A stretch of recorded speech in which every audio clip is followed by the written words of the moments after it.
One of the most dangerous things to be in Kenya is to be honest. If you are honest, the system works against you. The system can't be manipulated against you. And that is why we continue to punch below our weight. Because as I've said elsewhere, and I repeat it here,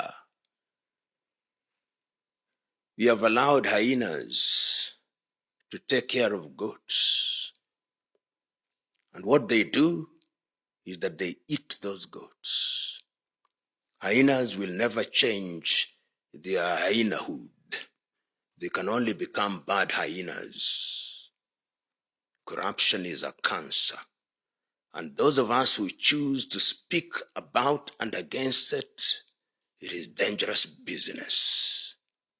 Have there been leaders in Africa who have dealt a blow to corruption, reduce it to a level where it is the exception rather than the rule? Yes. Mwalimu Julius Kambarage Nyerere in Tanzania. John Joseph Pombe Magufuli also in Tanzania.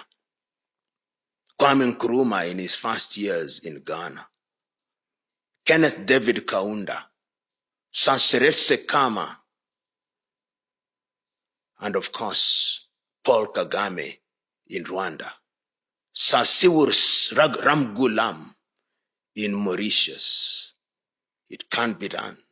But it requires men and women who are resolute. Recently, I saw the president of Tanzania, Mama Samia Suluhu Hassan, order people out of office, and she meant it. You must mean it. It's not for scoring political points until we forget. It must be sustained. Outside of Africa, Lee Kuan Yew of Singapore became a testament to how corruption is to be fought.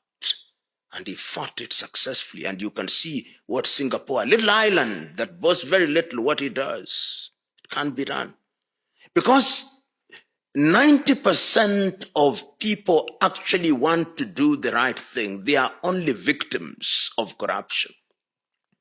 That's why they are quick to pay the traffic police. That is why they are quick to give somebody who is processing their passport. That is why they are quick to pay their village headman.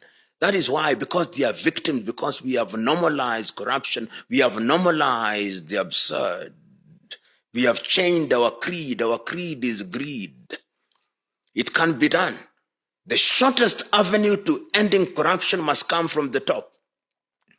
If we see cabinet ministers who are thieves, governors who are thieves, being arrested and their property being confiscated, and we write here, this property once belonged to so-and-so, who was a thief, it is now a public library.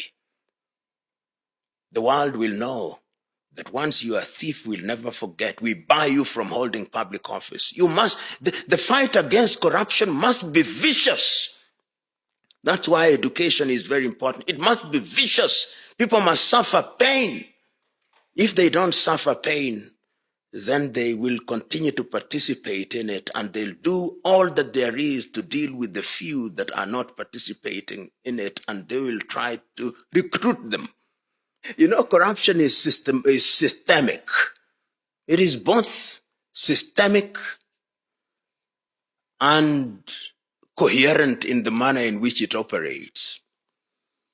The political class and the bureaucrats create a system which only works on the basis of corruption. Systems can be created and they can be made to work. You go to Rwanda now, if you want a passport, you'll get it. You don't pay a dime. You go to Rwanda, drive on the streets, you'll not pay a dime.